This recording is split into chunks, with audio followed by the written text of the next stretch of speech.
राधे राधे कृष्ण कन्हैया, गोपाल प्यारो मुरली बजैया। 7वें स्कंद के 9वें अध्याय में 18वां श्लोक है।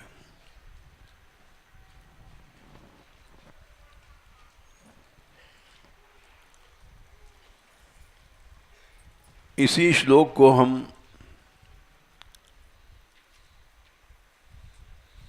लगभग 2 दिन से सोच रहे हैं।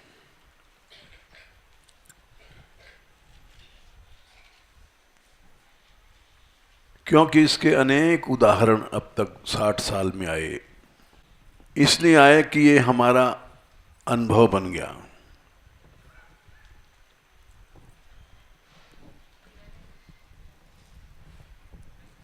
प्रहलाद जी ने बताया है कि बड़ी बड़ी कठिनाइयां, अंजस्तितर्म शब्द आया है। सोहम प्रियस्य सुहृदः परदेवताया लीला कथास्तव नृसिंह विरिंच गीता। अंजस्तितर्म अनुगृणन गुण विप्रमुक्तो दुर्गाणिते पदयुगालय हंस संग।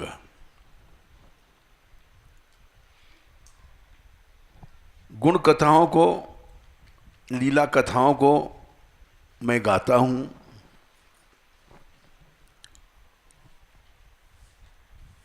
क्योंकि विरिंच गीता, ब्रह्मा भी इसको गाते हैं। चाहे ब्रह्मा जी हैं, चाहे शंकर जी हैं, चाहे एक तुच्छ जीव है, सबके लिए यही रास्ता है। भगवान अवतार लेते हैं, लीला करते हैं दया करके।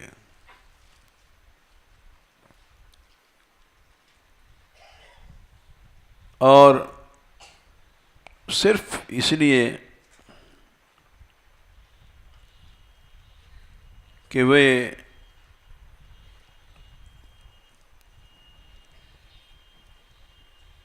राम अगुण भक्त कारण सगुण बनते हैं। वाल्मीकि जी ने कहा, राम अगुण अलेप एक रस भगत।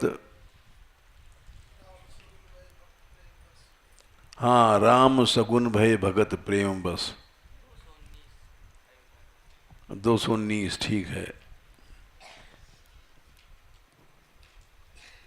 जो भगवान अगुण था, गुणातीत था,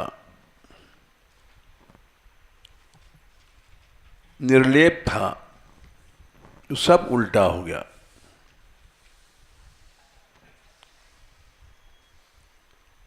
जो भगवान अगुण था, यानी अगुण अलेप अमान एक रस, पूरी चौपाई है। अगुण से ठीक उल्टा है सगुण।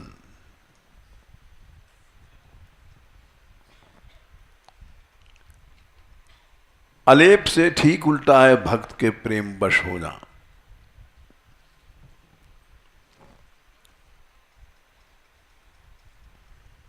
जो गुणातीत भगवान था, वो गुणमय बना, लीला किया, गुणमय लीलाएं किया।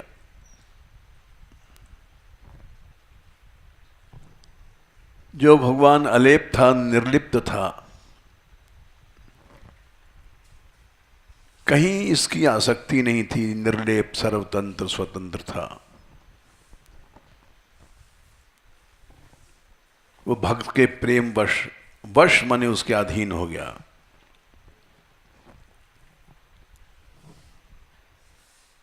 भागवत में भी इसी बात को कहा है, अहम भक्त पराधीनो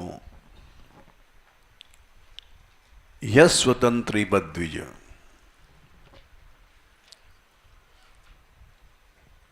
मैं भगवान ने दुर्वासा जी से कहा है 9/4/53-54 के आसपास होगा, 63।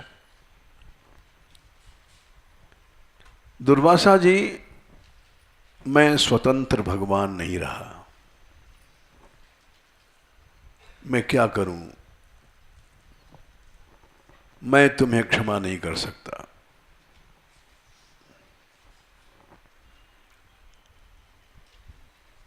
मैं एक बड़ा कमजोर आधीन गुलाम हूं,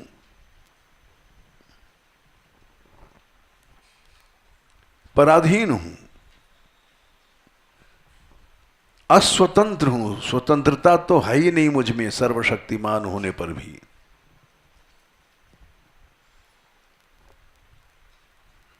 बोले क्यों? जैसे संसार में मनुष्य अपनी स्त्री बच्चों के अधीन हो जाता है। कोई स्त्री रस्सी बांध करके उसको अपने पास में रखती है, पुरुष को नहीं रख सकती। कोई बच्चा अपने माँ बाप को रस्सी से बांध करके नहीं रह सकता। आसक्ति एक ऐसी रस्सी है,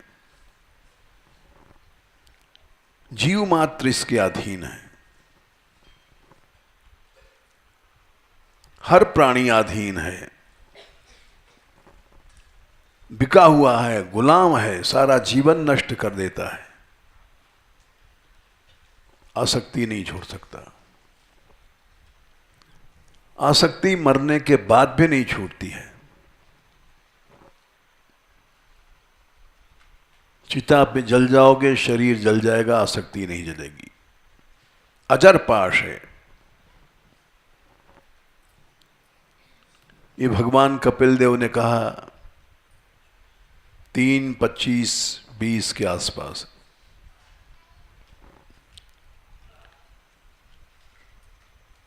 देवता बन जाओ, साधु बन जाओ, तपस्वी बन जाओ, संत बन जाओ, आसक्ति अजर पाश है।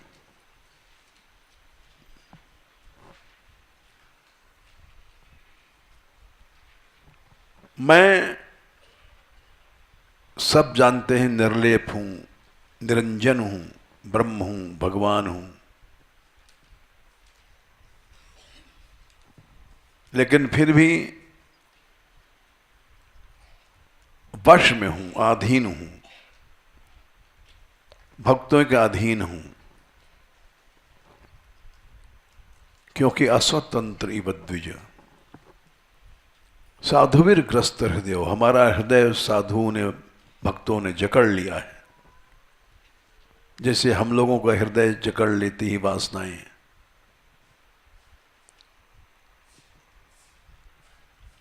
साधु बनने के बाद भी वासनाएं लड्डू पेड़ा भोगों में, पैसे में घुमा रही हैं।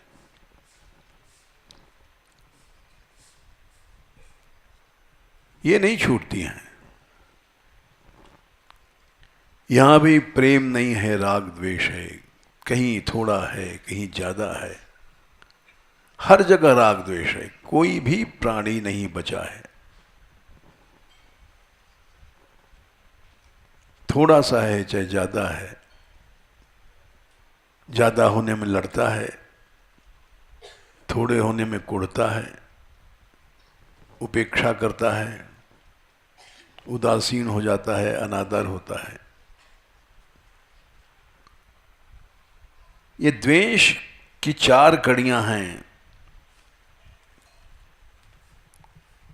ये सारे समाज को नष्ट कर रही हैं।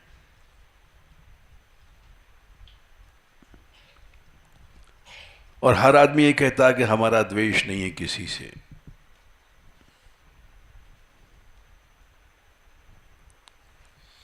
बड़ा आश्चर्य है कितनी बारीक बात है। छोड़ना तो दूर रहा, समझ में ही नहीं आती है लोगों को।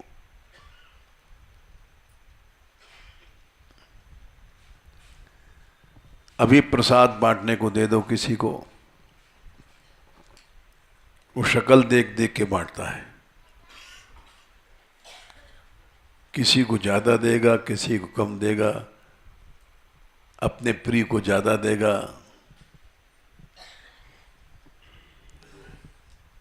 ये फर्क नहीं जाता है।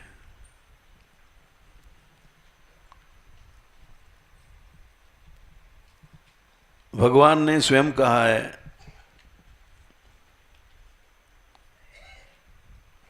कि जब तुम्हारा मन तीसरे स्कंद में 32वें अध्याय में 24वां श्लोक है, यदास्य चित्तम अर्थेषु समेष्विन्द्रिय वृत्तिभिः, जितने भी संसार के पदार्थ हैं वो सम हैं, लेकिन तुम्हारी इंद्रियों के वृत्तियों से विषमता आती है।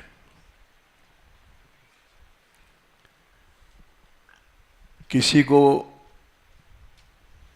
भोजन करता नमकीन प्यारा है, किसी को मिर्च प्यारा है, किसी को खट्टा प्यारा है।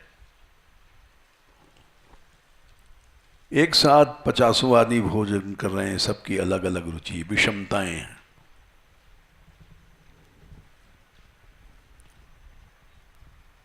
ये विषमताएं इंद्रियों की वृत्ति से आती हैं। न निगृणाति वैषम्यम प्रियम अप्रियम इत्युत। ये व्यक्ति हमारा प्यारा है, ये प्यारा नहीं है, फर्क है।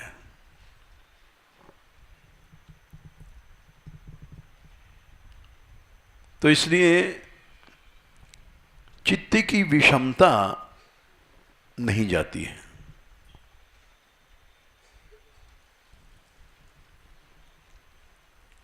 कभी भी देखो,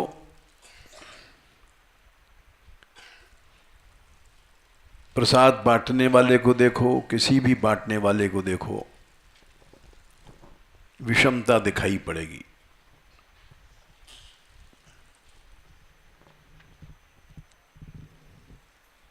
इस विषमता के 4 रूप होते हैं।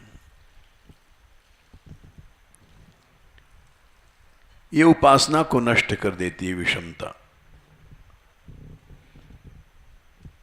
तीसरे स्कंद में 29वें अध्याय में भगवान कपिल देव ने कहा 21, 22, 23, 24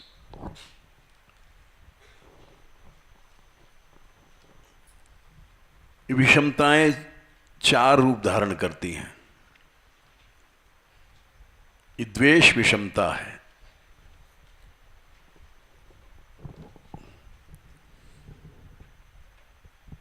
भगवान बोले 3, 29, 21 में किसी का अनादर करते हो तो तुम्हारी सारी अर्चा पूजा उपासना विडंबन मन ढोंग बन गई।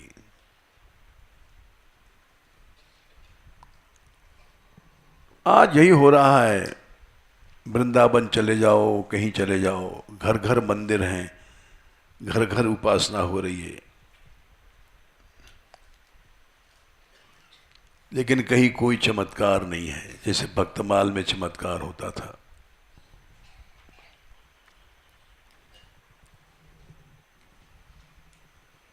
क्योंकि विषमताएं किसी न किसी रूप में बनी रहती हैं। वहां अनादर किसी का करोगे, अनादर माने आदर नहीं करना।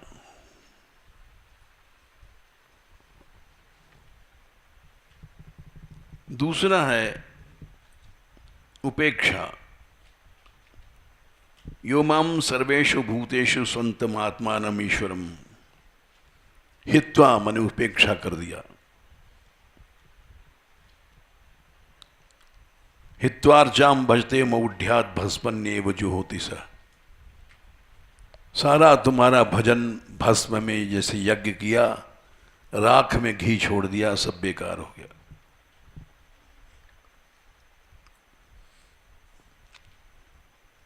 तीसरा है द्वेष।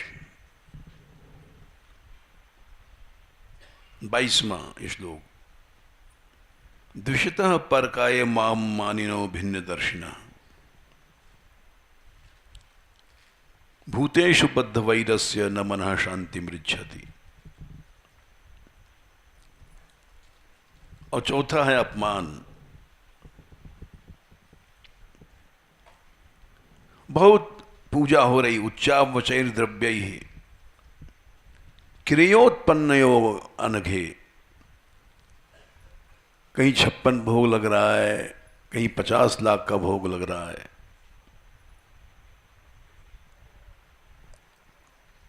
और किसी का अपमान कर दिया। एक ही भगवान सब जगह है तो सब मिट्टी मिल गया।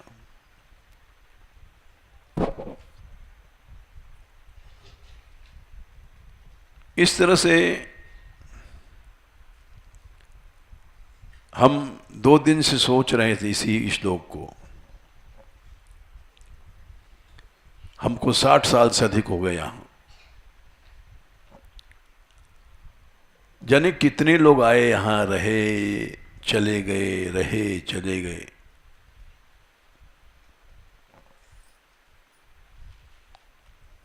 क्यों चले गए? यही कारण था।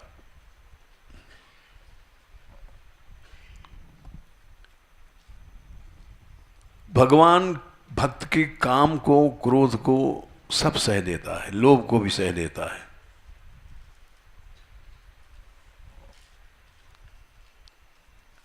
अनंत अपराधों को भगवान सह लेता है। करोड़ों ब्राह्मणों की हत्या करके जाओगे, भगवान के शरण में सह लेगा। कोटि विप्र बध लागे जाहू, आवे शरण तजो नहीं ताहू।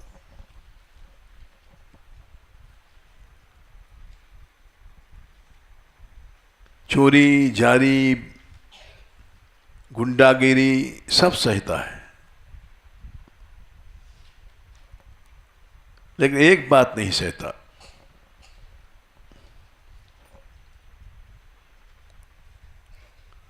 सुन सुरेश रघुवीर स्वभाव, निज अपराध रसायन न कहू। 218। निज अपराध। लोग कहते हैं औरंगजेब ने मूर्तियां तोड़ा, कहां चला गया भगवान? भगवान अपने अपराधों पर कभी भी ध्यान नहीं देता, ये उसकी दयालुता है। लोग कहते हैं स्वामी दयानंद भय, उन्होंने एक चूहे को देखा शंकर जी के ऊपर से भोग खा रहा है, तो उनका मन हट गया। ये कैसा भगवान है? ये केवल पत्थर है। पत्थर की पूजा नहीं करनी चाहिए, और समाज बना दिया।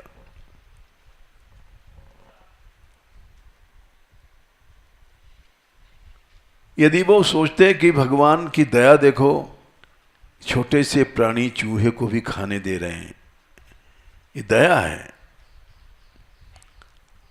अगर भगवान चूहे को नाराज हो कि हमारा तो सिर पर चढ़ा हुआ भोग खा रहा है, तो भगवान कहाँ रहा? वो दया कहाँ रही उसकी? तो हम जैसा छोटा सा मनुष्य बन गया। उसकी दया को देखो, लेकिन उनको दया नहीं दिखाई पड़ी।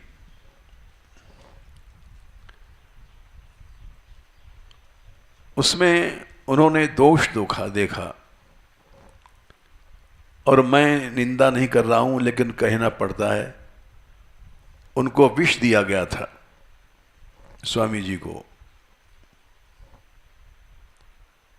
क्योंकि भगवान का विरोध किया तो वो सह लेते, लेकिन जो उन्होंने भक्तों का विरोध किया था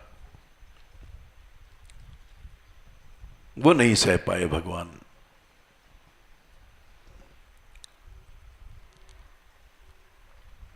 तुम करोड़ों ब्राह्मण की हत्या करके जाओ, कुछ नहीं, भगवान नाराज होंगे,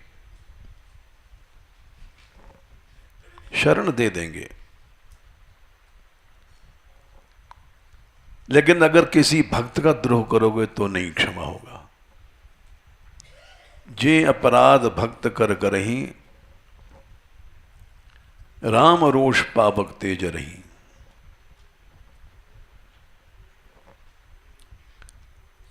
हम लोग जो परस्पर ईर्ष्या करते हैं,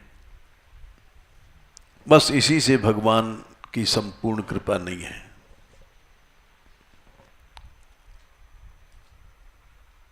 एक दूसरे से चिढ़ते हैं, उपेक्षा करते हैं, यही दोष है।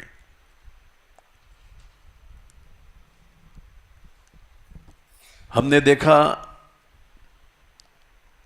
तमाम बातें याद आती रहीं 60 साल के बीच में, कितने लोग आए, कितने चले गए। जब तक उनका काम क्रोध का विकार था, भगवान सहते रहे।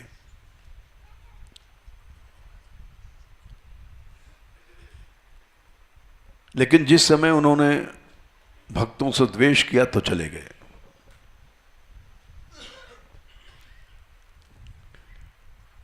केवल रामायण में ही नहीं ये बात लिखी है। एवं एव खलु महदभिचारातिक्रमः कार्ष्णेन आत्मने फलति। पंचम स्कंद में जड़ भरत के प्रसंग में यह घोषणा किया गया है।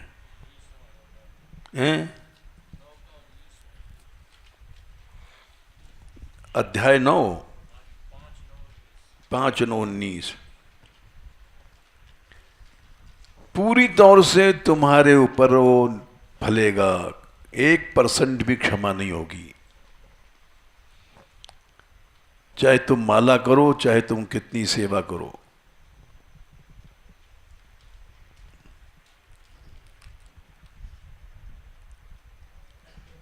एक % भी क्षमा नहीं होगा तुम्हारा।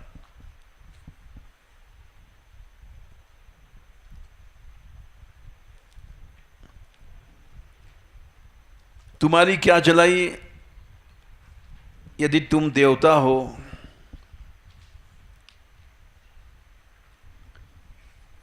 और देवताओं के पास इतनी पूजा करने की सामग्रियां हैं, कल्प वृक्ष के पुष्प हैं, आकाश गंगा का दिव्य जल है,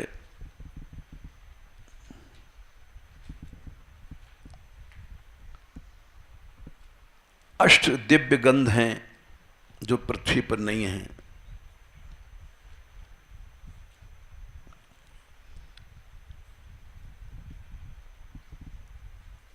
उन पूजाओं को हम लोग नहीं कर सकते।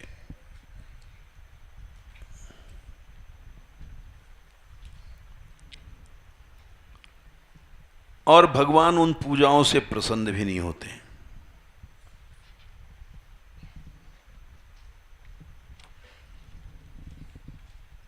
तीसरे स्कंद में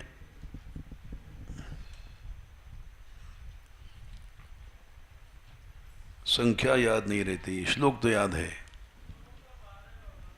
हैं? नहीं, नाति प्रसीदति तथोपचोदो उपचितो उपचारैर आराधिता सुरगणैर हृदयबद्ध कामा।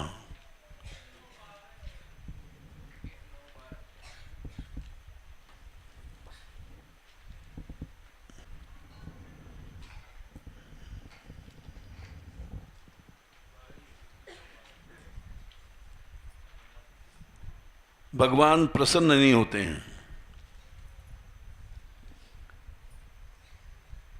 आराधिता सुरगणेर हृदयबद्ध कामा।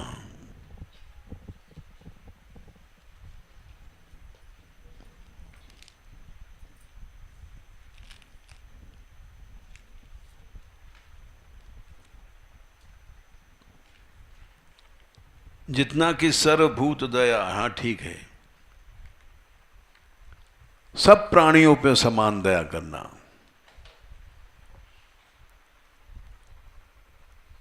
असत अरभ्या, ये असत पुरुष लोग इस दया को नहीं पा सकते। असत कौन है? भेद बुद्धि रखने वाला।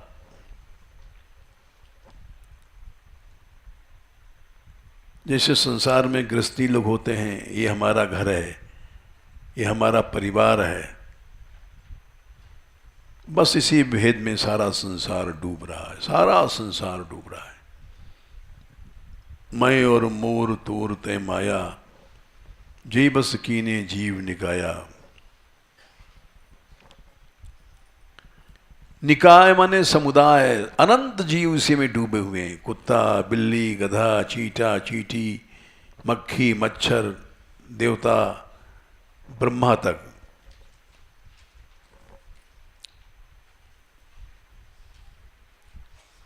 कोई जीव विमुक्त होता है जिस पर कृपा होती है।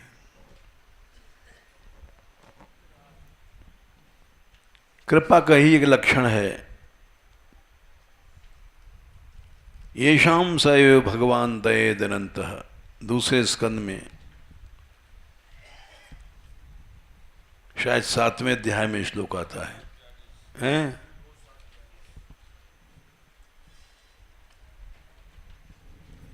ठीक है, 2:42। नैषाम ममाहमिति धी श्वश्रृगाल भक्षे।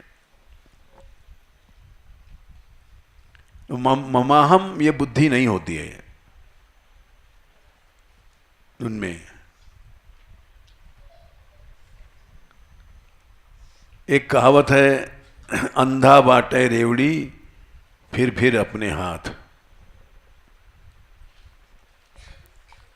अंधे को कहा गया भाई रेवड़ी बांटे आओ,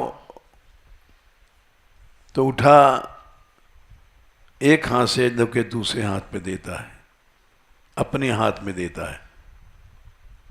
हमने बांट दिया साहब। वैसे ही हम लोग हैं, प्रियता जहां है वहीं पर पक्षपात होता है,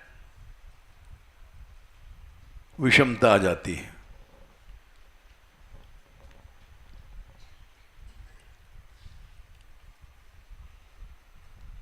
यही बात प्रहलाद जी कह रहे हैं।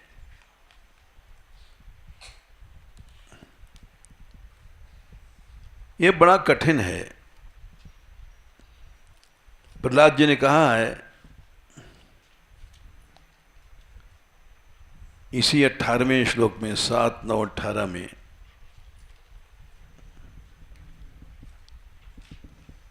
सोहम प्रियस्य सुहृदः परदेवताया।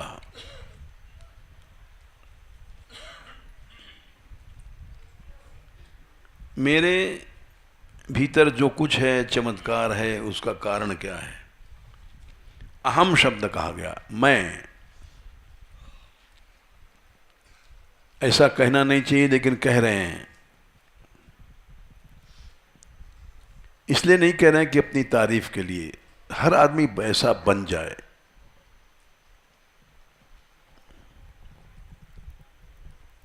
लीला कथाओं को गाता तो हूं,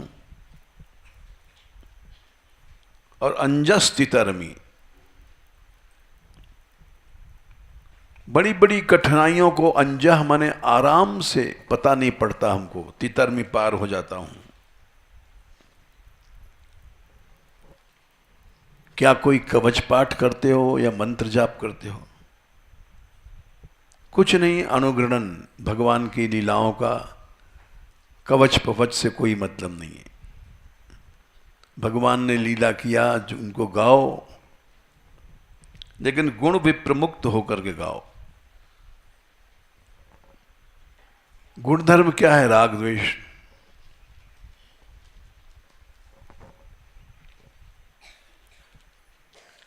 एक तो गुणों से, गुण के धर्मों से छूट करके गाओ। यहां तक कल हम बता रहे थे, मुक्त हो जाओ, उससे छूट जाओ। प्रमुक्त माने बिल्कुल छूट जाओ। वे प्रमुक्त माने विशेषण प्रमुक्त, अनंत काल के लिए छूट जाओ।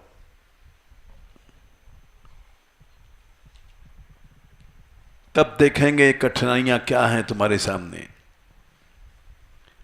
जलती भी आग आएगी, ठंडी हो जाएगी।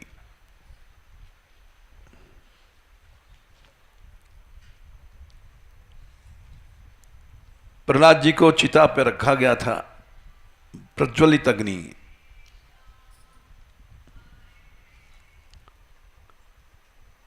और चारों ओर आग, दूर दूर तक आग।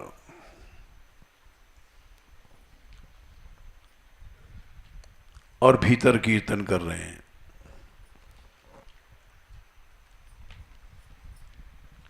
इस बात पर हिरण्यकश्यपु को आश्चर्य हुआ, अरे हमारी बहन होलिका जल गई और ये गा रहा है।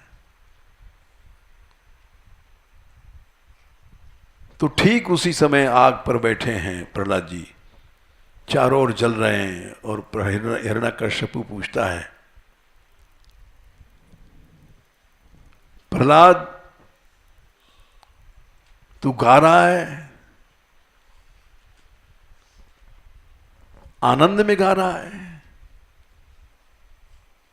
ये क्यों है? जरा भी अगर चिनगारी छू जाती तो आदमी चिल्लाता है।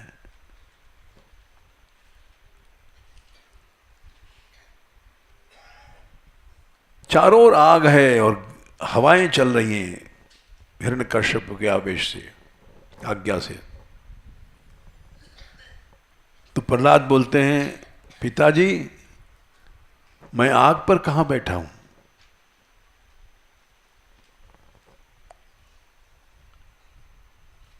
फिर कहां बैठा है तू? वो बोले, तात एष वहिनी ही। पिताजी ये जो आग है, पवने ऋतोपी, हवा जोर से जल रही है कि इस जला दे। आग बढ़ती है हवा से।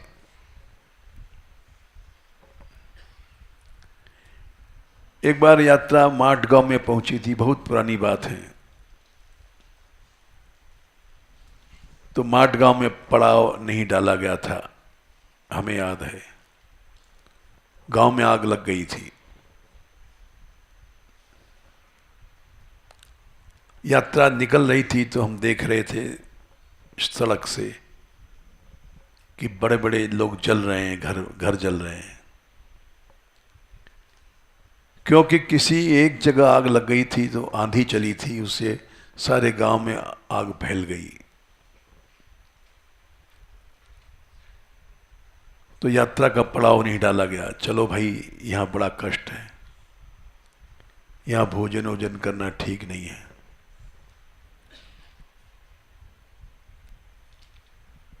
आग बढ़ती हवा से। किसी बांस में हवा लगी थी, बांस के पेड़ में। बांस के पेड़ में जब हवा लगती है तो बांस की खिपटें टूटती हैं और दूर तक जाती हैं। बांस की चिपटें या छिपटा, कुछ भी समझो, और वो आग को फैला देती हैं। वही घटना वहां हुई थी। बांस के पेड़ों ने सारे गांव में आग फैला दिया था। नहीं तो सारे गांव में कौन आग लगाएगा? एक तरफ लगेगी तो लोग बुझा देंगे। लेकिन वहां कुछ बांस रखे थे, बांस फटते हैं तो दूर दूर तक जाते हैं।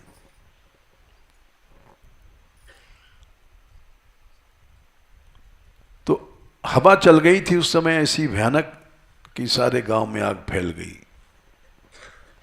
इस श्लोक को पढ़ते हैं तो हमको वो घटना याद आ जाती है, माटगांव वाली।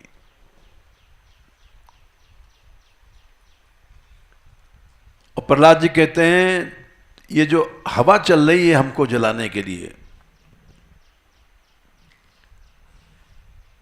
ये हमको हवा छू नहीं रही है। तातेश वहनी पवने ऋतोपियो नमाम धत्य, ये मुझे नहीं जला रही है। ये मुझे छू भी नहीं सकती है। बोले क्यों? चारों तरफ आग नहीं है पिताजी, आपको आग दिखाई पड़ रही है। ये आग नहीं मेरे पास, तो केवल क्या है? पश्यामि पद्मास्तरणास्त्रितानि। पद्मन कमल, आस्तरण मन बिस्तर। ये बिस्तर शब्द संस्कृत का है, आस्तर का बिस्तर बन गया है। ये विष्णु पुराण का है।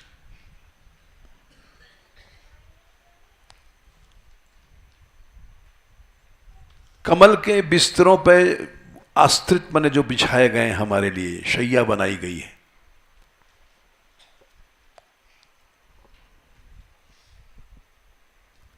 वो बड़े ठंडे हैं, हमको तो ऐसा लग रहा है हम बर्फ में बैठे हैं। शीतानि सर्वाणि, सर्वाणि दिशाम मुखानी, 10 दिशाओं में, 10 दिशाओं माने ऊपर नीचे भी। 4 दिशा, 4 कोण और ऊपर नीचे 10 दिशाएं इसको कहते हैं। पूर्व पश्चिम उत्तर दक्षिण 4 दिशाएं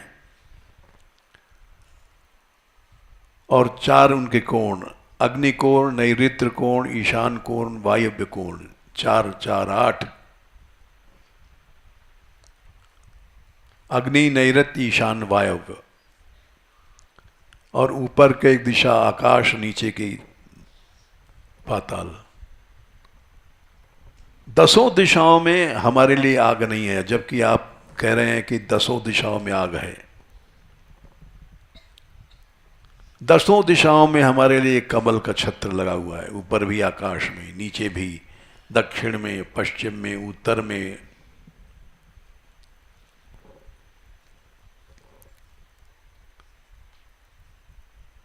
इसको कह रहे हैं, ये जो प्रहलाद जी ने कहा यहां दिशाम मुखानी, दुर्गाणि ते पदाय युगालय हंस संग। 7 9 18। दुर्गाणी मने अस्त्र शस्त्र छोड़ा गया, अग्नेयास्त्र छोड़ा गया, वायव्य अस्त्र छोड़ा गया, जो सारे संसार को जला दे। और कोई भी अस्त्र नहीं छू पा रहा है।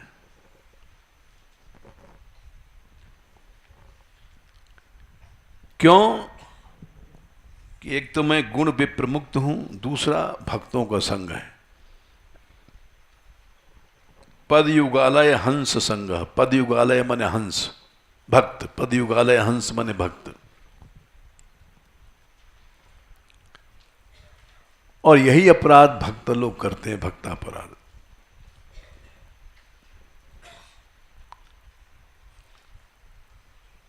हमारे मानगढ़ में नाम क्या ले, किसी का नाम लेना ठीक नहीं है।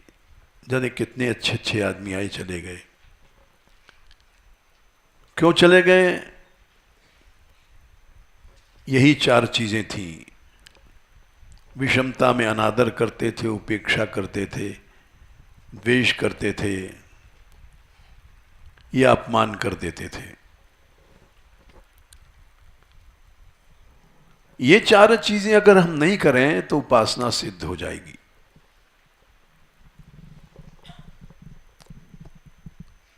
यदास्य चित्तम अर्थेषु समेष्वेन्द्रिय वृत्ति भी न गृणाति वैषम्यम प्रियम अप्रियम इत्युत। 3 स्कंद में जो भगवान ने कहा है,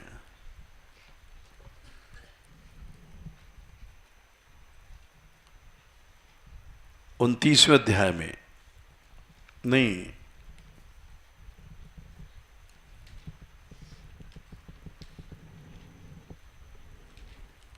32वें अध्याय में शायद हैं, 32 का 24।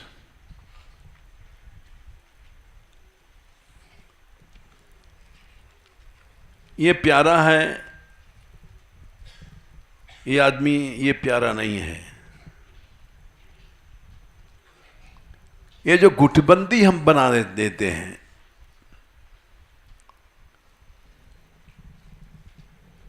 बत्तीस का 24 विषमता है।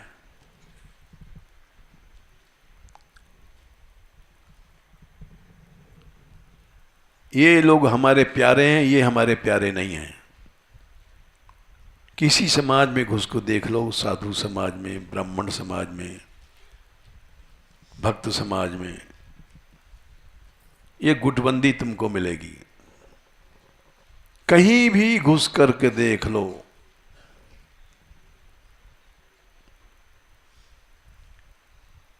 इस गुटबंदी से कोई नहीं छूटता है।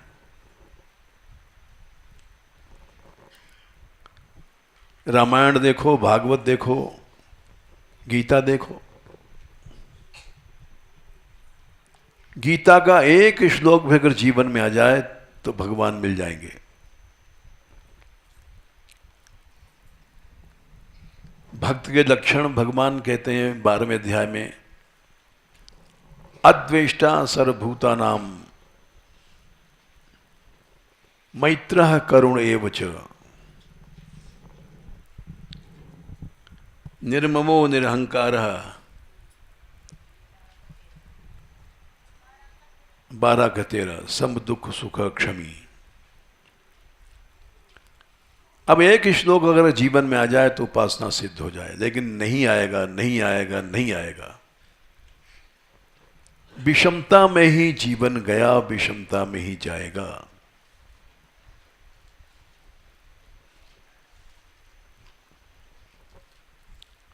श्लोक समझो, अद्वेष्टा माने द्वेष नहीं करना। आगे क्या है? सर्वभूतानां। सर्वभूतानां माने सभी प्राणियों से, सब आ गए। एक कुत्ते से भी अगर द्वेष करोगे तो तुम्हारी उपासना नष्ट हो जाएगी। एक कुत्ते से भी अगर,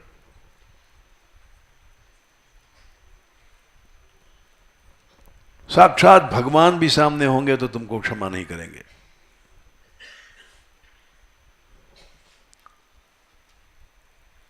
गोसाई जी ने लिखा है, रघुबरी राबर यह बड़ाई, हे राम तुम्हारी यही बड़प्पन है, बड़प्पन है, उदारता है। निदर गनी आदर गरीब पर करत कृपाधिकाई। गनी माने गण्यमान, ये बड़ा आदमी है, ये बड़ा प्रभावशाली है, ये बड़ा विद्वान है, ये बड़ा पंडित है। गण्यमान होता है इन्हीं कारणों से। ये बड़ा प्रभावशाली है, इसकी बहुत चलती है, सब सरकार भी झुकती है। गण्यमान है, गनी माने गण्यमान। निदर माने भगवान उसका आदर नहीं करते हैं। तुम अगर गण्य बन गए तो मिट्टी मिल गए। गण्यमान नहीं बनना चाहिए। गरीब बनोगे तो आदर पा जाओगे। करत कृपाधिकाई, उस पर कृपा करते हैं। हम हर आदमी गण्यमान बनता है। देखो, हम जितना समझते हैं उतना कोई नहीं समझता। देखो, भक्ति के रस से जितना हम जानते हैं कोई नहीं जानता है। देखो, रस को जैसा मैं जानता हूं कोई नहीं जानता है। हम बड़े भक्त हैं, हम बड़े रसिक हैं, बस इसी में सब संसार मर रहा है। किसी के पास बैठ जाओ यही मिलेगा, यही और कुछ नहीं। अपनी विरक्ति का बखान करता है मनुष्य, अपनी भक्ति का बखान करता है, अपनी रसिकता का करता है। क्यों? गण्यमान बनने के लिए। और गण्यमान बने और खत्म हुआ, मिट्टी मिल गए। गोसाई जी के शब्द हैं, इसको हम जैसे लोग समझ नहीं पाते हैं। गा तो लेते हैं, इस पद को बचपन में गाते थे हम बहुत ज्यादा। रघुबर राबर यह बड़ाई, और गाते गाते अब बुढ़े हो गए, मरने के राने आ गए। लेकिन इस पद को नहीं समझ पाए। अर्थ कर रहे हैं लेकिन सिर्फ अर्थ ही कर रहे हैं। समझना वो होता है, जैसे युधिष्ठिर ने कहा कि सत्यम बद हम नहीं समझ पाए गुरुजी। जब तक जीवन में नहीं आ जाए, जब तक समझना नहीं है।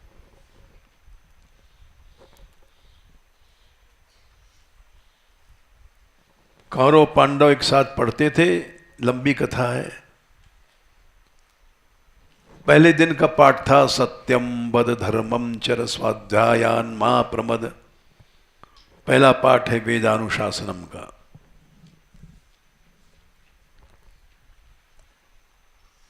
सबको रटाया गुरु ने, बोले याद हो गया, 4 लाइन है, याद हो गया। हाँ गुरु जी याद है। बोलो, सबने सड़ासड़ सुना दिया। सत्यम वद धर्मम च स्वाध्यायान मा प्रमद। युधिष्ठिर की बात, बोले तुम बेटा क्यों नहीं बोलते हो? बोले गुरुजी हमको याद नहीं हुआ है। अरे कुरुवंश के तुम ही तो होनहार एक बच्चे हो, सबसे बड़े हो, तुमको याद नहीं है? नहीं। अरे कैसी जड़ बुद्धि है इसकी।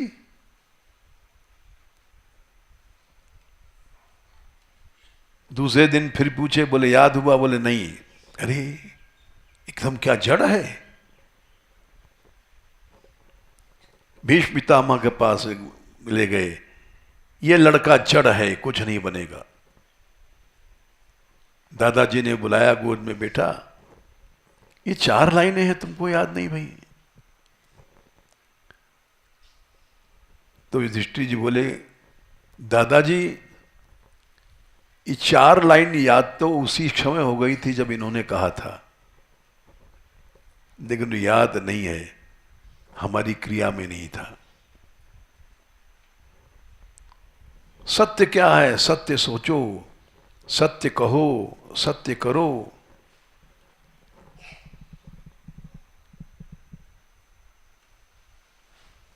दादाजी बोले, ओहो तू अवश्य कुछ बनेगा, जो कोई नहीं बन सकता। जितने लड़के बैठे हैं, कौरव पांडव कोई भी ऐसा नहीं बन सकता जैसा तू बनेगा। इतनी गहराई से समझना बात को, तो निदर गनी इस कड़ी को आज तक समझ नहीं पाए, क्योंकि हम गण्यमान बनना चाहते हैं।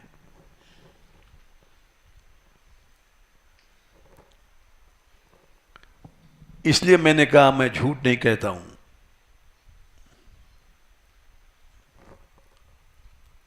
इस कड़ी को आज तक नहीं समझ पाए। निदर गनी आदर गरीब पर। गरीब बनना कौन चाहता है? कोई नहीं चाहता।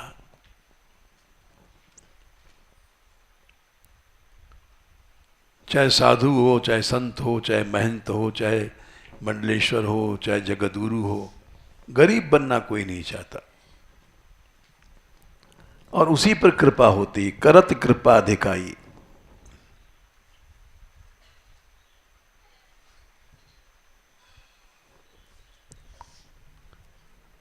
बोले और थके देव साधन करी।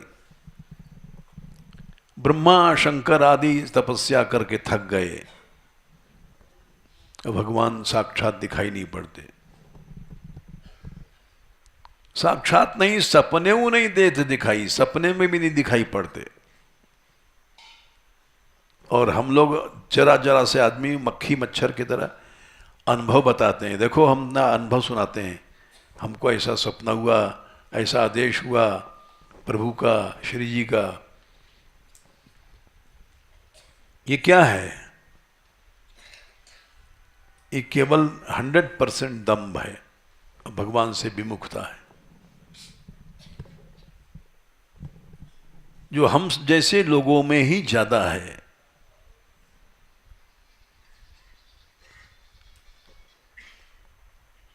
थके देव साधन करी, सपनेऊ नहीं देत दिखाई। और भगवान बानर कुटिल भालु कपि कौड़प, के सकल संग भाई। बंदर कोई प्रेम करने लगा लायक है, बड़ा धोखेबाज होता है। तुम भोजन करने बैठो तो सामने बैठ जाएगा थोड़ी दूर और पीठ और कर लेगा, और जब भाई वो लेता है मुंह फाड़ता है कि हमारे ध्यान, बंदर सोचता है कि समझें कि विरक्त है, और यूं देखता रहता है आंखों के किनारे से, नजर तुम्हारी चूके और झट आया माल उठा ले गया। ऐसे बंदरों को भगवान ने दोस्त बनाया। भालू बड़ा कपटी होता है। कुणप राक्षस लोग विभीषण, बानर भालू कुटिल कौड़प, किए सगल संग भाई। सबको भगवान ने भाई बना लिया। जो एक नंबर के धोखेबाज होते हैं, एक नंबर के छरी होते हैं, एक नंबर के दुष्ट होते हैं। रघुवर रावरी यह बड़ाई।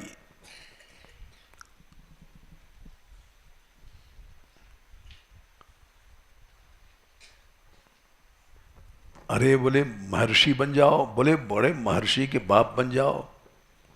मिली मुनि वृंद फिरत दंडक बन। बड़े बड़े ऋषि थे जो लाख लाख वर्ष से तपस्या कर रहे थे। सो चर्चो न चलाई, उनकी चर्चा भी नहीं किया भगवान ने। कौन ऋषि थे, 1,00,000 वर्ष समाधि लगाए बैठे हैं।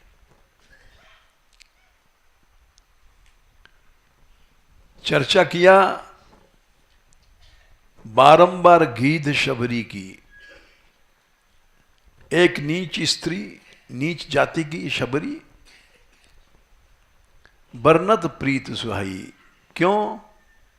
उनमें तप वप तो नहीं था, लेकिन ये बड़प्पन की बीमारी नहीं थी उनमें।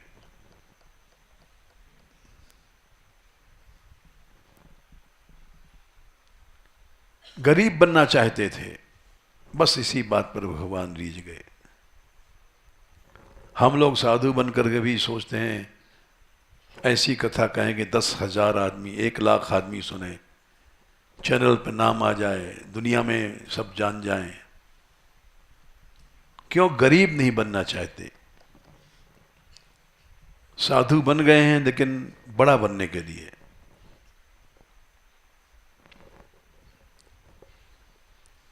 और सुनो, श्वान कहे किए पुर बाहर, जति गेंद चढ़ाई। पंगत हुई थी, पंगत पाके चले थे कोई महंत जी महाराज। एक कुत्ता रास्ते में बैठा था, अरे रास्ते में बैठा है, एक डंडा मारा, कौं कौं करता भाग गया बेचारा। अद्वेष्टा सर्वभूता नाम का उदाहरण है। वो पहुंचा राम दरबार में, कों कों करता रोता हुआ, अच्छी तरह मारा था, डंडा भरपूर लग गया था, क्योंकि खाए पिए थे। सब हलवा पूड़ी की ताकत एक डंडे में निकाल दिया।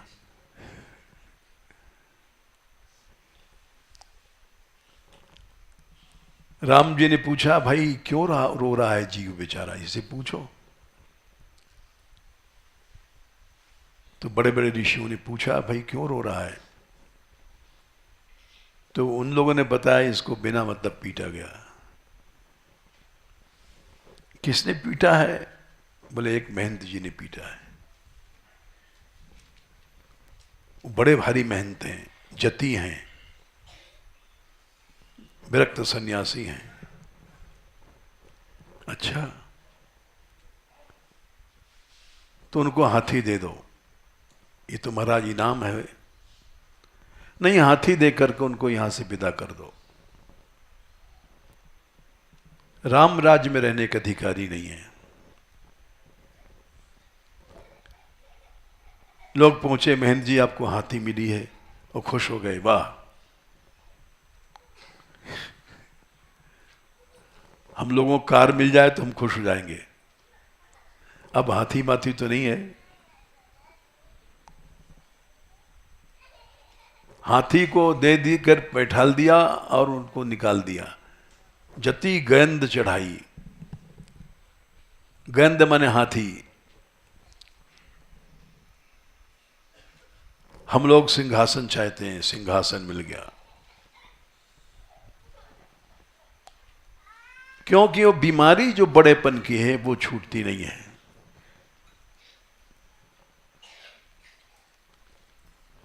और उधर तिय निंदक मतिमंद प्रजा रज, रज मने धोबी।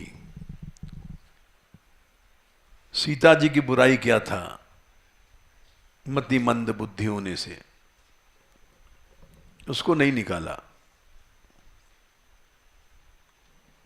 निंदा किया था उसने जरूर, लेकिन उसको अंदर ये बीमारी नहीं थी बड़ा बनने की।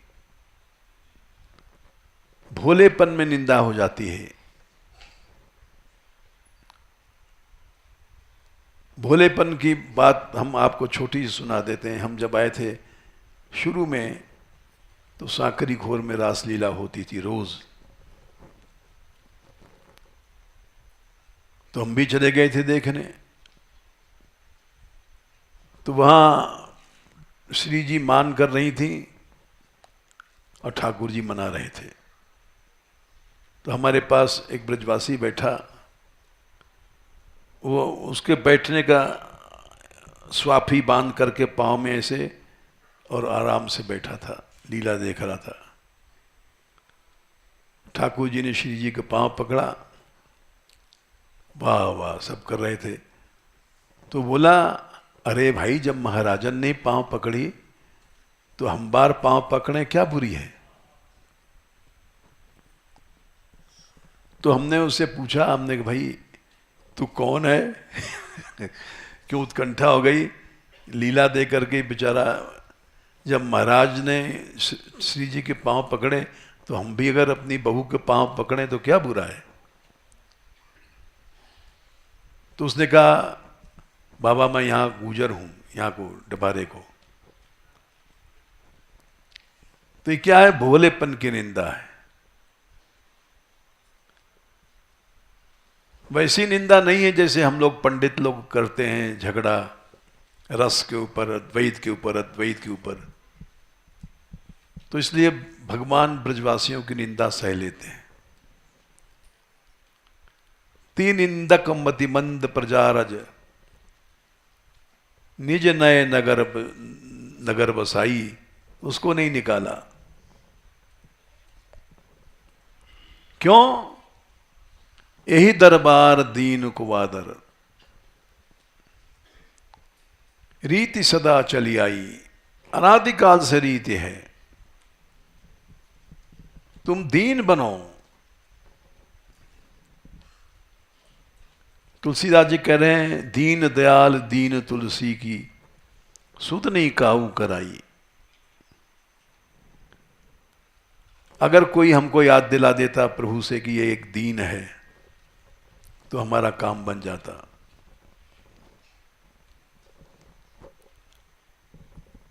ये विषमताएं अहंता से आती हैं।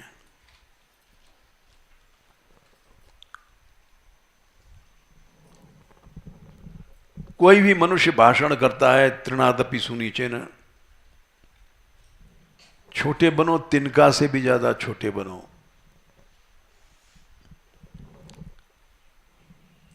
लेकिन भाषण ही भाषण है। वहां भीतर जो बीमारी है बड़ा बनने की, वो नहीं जाती है।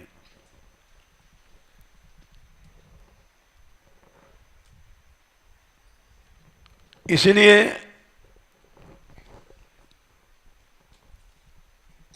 तिये निंदक मतिमंद प्रजारज, मतिमंद था उसका बेचारे का।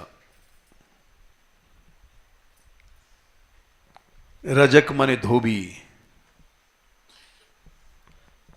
जिसको भगवान ने निकाला ना नहीं, अपने नगर में बसा रखा। और जति महाराज विरक्त सम्राट को निकाल दिया।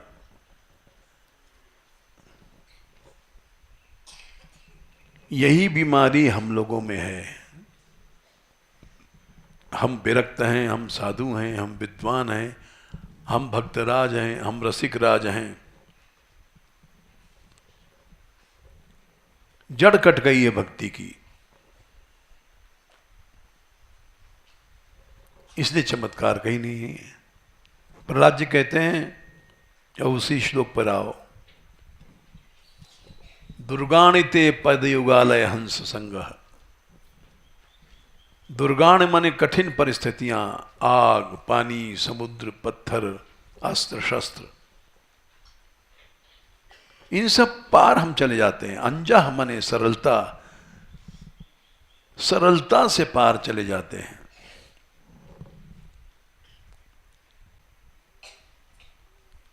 कोई कठिनता नहीं हमको, बिना मेहनत के। अंजह शब्द का विशेष अर्थ है।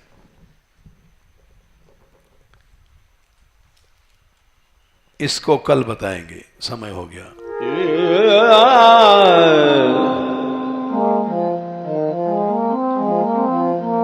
Yeah.